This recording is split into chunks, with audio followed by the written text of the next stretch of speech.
A rich man was going from Jerusalem to Jericho. And when he got to the bottom of the hill, he noticed a man lying there beaten and robbed. The man was half dead. So the rich man continued on his way. Then a priest came down the road, and he saw the injured man, and he walked right past him without helping at all. Then a Levite came along and he did the same thing. But then a Samaritan, a member of a despised group that Jews hated, came upon the man and he took care of him. He bandaged his wounds, put him on his donkey, brought him to an inn and paid for him to be taken care of. And the next day he came back and paid for him again and brought him back home. That's what we read in today's gospel. In Luke's gospel, Jesus tells this story about a rich man who had a close encounter with a dying man and passed him by. What would you have done in that situation? Would you have helped him? Would you have called 911? Well, the rich man actually wasn't rich at all. It just says he was a rich man, but he probably wasn't. In fact, it doesn't say he was rich at all. It just says he was a man. But more importantly, he was a Jew. Now, the man lying on the side of the road is never identified, but we can make a good guess that he was a Jew as well. After all, Jesus told this story to Jewish people. So I'm guessing he didn't tell them a story where a Muslim helps a Jew. He probably said a Samaritan. And Samaritans were half-breeds. They were the product of a long history of Jewish men sleeping with non-Jewish women. And because they mixed their bloodlines, Jews considered them ritually impure. Now, according to the law of Moses, if you found someone who had been robbed or assaulted, you were required to help them. But not only were Samaritans excluded from being part of the people of Israel, they were also excluded from following the law of Moses. So when a Jew encountered a Samaritan, they weren't supposed to say a word to them. They weren't even supposed to acknowledge their existence. So our story begins with this Jewish man going from Jerusalem to Jericho, which was the capital of the nation of Israel and one of the most important cities in the land of Israel. And it was situated in the valley. So, it was a very hot walk. And if this rich man was rich, he could afford a donkey or maybe even an elephant to ride on. And if he was poor, he could be walking to get to Jericho to sell something so that he could earn some money. Either way, he's headed down a pretty busy road, but no one sees the man lying on the side of the road. There are 3 men who walk by this man who needs help, and none of them stop. First, the rich man, who may or may not have seen the man, but if he didn't see him, he's not really paying attention. Then a priest comes along, and priests were supposed to be holy men, and yet he doesn't stop to help. Then a Levite, who was a helper in the temple, assisting the priest, he too walks past this man who needs help. Now, when the Samaritan comes up, it says that he saw the man and he took pity on him. The Greek word here for saw is interesting because it has the same word Jesus used in Matthew 5 when he said, "Blessed are those who hunger and thirst for righteousness, for they shall be filled." The word here is not just that he looked and saw the man, but he looked intently until he understood what was happening.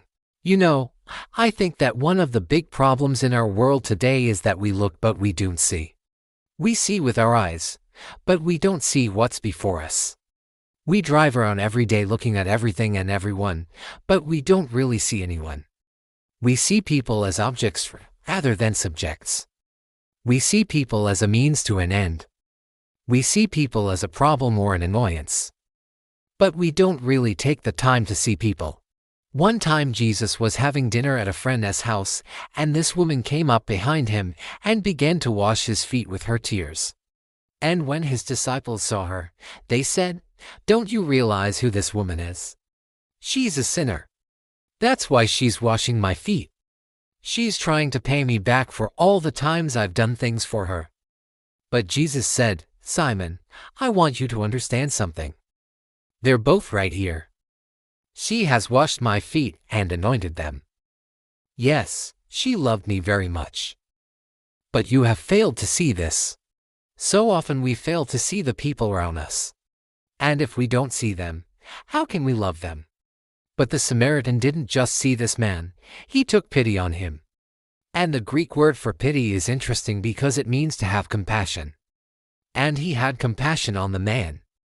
You know, the other day I was driving down the freeway and I saw a homeless man standing on the side of the road holding a sign asking for money. And I rolled down my window and I yelled, "Hey, get a job. You're lazy."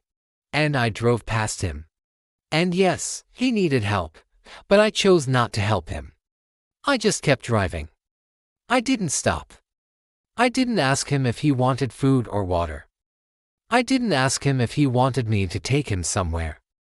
I just yelled at him and drove past him. But the Samaritan, he didn't do that. He stopped, and he went to the man. And I think that that's the first step to having compassion for someone, to actually go to them and talk to them. When the Samaritan came up to the man, he dressed his wounds, and the Greek word for wounds is interesting because it has the same word Jesus used in Matthew 8 when he said, "I am not sent except to the lost sheep of the house of Israel." In the original language, the word doesn't just mean physical wounds, but it means emotionally wounded, spiritually broken people. And that's who Jesus came to seek and save. And that's what the Samaritan did. He didn't just bandage the man's wounds. He took care of his spiritual wound by bringing him to an inn, which was like a hospital in those days, and he took care of him. The next day, the Samaritan returned and paid for the man and brought him home. Now, this story ends with the Samaritan bringing the man home, but in another gospel it says he brought him to a village. And if that's true, then the Samaritan probably helped the man find a place to live and gave him money to buy food. Because when Jesus told this story, he said, "Go and do likewise." He didn't just say, "Go and help him get to a hospital," but he said, "Help him get home." You know, sometimes the best thing we can do for someone is to get them home. So many times we don't know what to do when someone's hurting, so we just stand there and we don't do anything. But sometimes the best thing to do is just to bring them home. So what would you have done in this situation? Would you have helped him? Would you have called 911? Well, the truth is that you should have done exactly what the Samaritan did. And I know that sounds impossible. You probably think, "I could never do that." But the truth is, you must do that. You must have compassion for the people around you. You know, a long time ago, Mother Teresa said that if you want others to be happy, practice compassion. Stop thinking about yourself, your problems, and your plans. Start thinking about theirs. Because in the end, you'll find yourself happy, too. That's what the Samaritan did. He didn't stop to think about himself. He didn't stop to think about how dirty the man was or how smelly he was or what kind of disease he might have. He just thought about the man in front of him, and he had compassion on him. So many times we sit around waiting for someone else to solve the problems in the world, waiting for the government or the church or some organization to come and help the people who are suffering. But that's not our job. Our job is to be the change that we want to see in the world. Our job is to have compassion for the people around us. You know, people will never know how much you suffered unless you share your pain with them. And if you don't share your pain with them, they'll assume that you don't have any. And so they won't help you. So our job is to go to people and help them and show them compassion. And that's what the Samaritan did. He went to this man who was beaten and bleeding, and he showed him compassion. And because he did that, Jesus praised him.